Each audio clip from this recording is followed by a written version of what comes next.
Isang mapagpalang araw sa ating lahat mga kapatid. Ako muli si Aidan Berlayas ng Batch 3 at ito ang aking daily devotion. At ngayong araw pag-uusapan natin ay Jesus cleansed the temple, final week. At ang ating Bible verse mula sa Matthew chapter 21 verse 12 to 17. Sinasabi sa ating scripture ng araw mga kapatid, "My house will be called a house of prayer, but you are making it a den of robbers." Ito ay sa Matthew chapter 21 verse 13. Sa Matthew chapter 21 verse 12 to 17 mga kapatid, makikita natin si Jesus na pumasok sa templo at nagpakita ng matinding galit. Binaligtad niya ang mga mesa ng mga money changers at pinalaya sa mga nagtitinda. Para sa marami, parang ito'y nakakagulat dahil kadalasan inisip natin na si Jesus bilang gentle at mapayapa.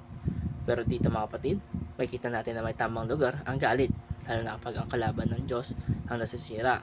Hindi ito ang simpleng emotion lamang. Ito ay righteous anger. Nagalit si Jesus dahil ang templo na dapat lugar ng panalangin at pagsamba ay ginawang lugar ng negosyo, panlalamang at distraction. Ang mga tao ay hindi na nakatuon sa Diyos. Nakatuon sila sa kita at sarili nilang interes. Nawala ang tunay na purpose ng templo, at kung isipin natin, hindi lang ito tungkol sa templo noon.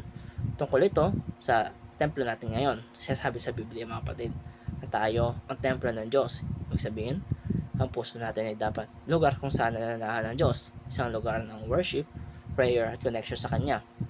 Pero minsan mga kapatid, tulad ng nangyari noon, napupuno ang temple ng ibang bagay. Pwedeng sobrang focus sa pera, sa success, sa relasyon, sa social media o sa sarili nating ambisyon.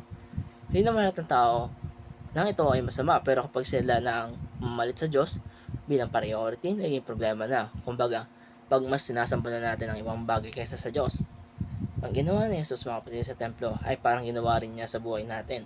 Nililinis siya tayo, tinatanggal niya ang mga bagay na hindi tama, kahit minsan masakit o uncomfortable ito. Parang may mga bagay na binabaliktad sa loob natin, mga habits, mindset o priorities. Pero tandaan natin na ang goal ng paglilinis ay hindi para sirain tayo, kundi para ayusin tayo.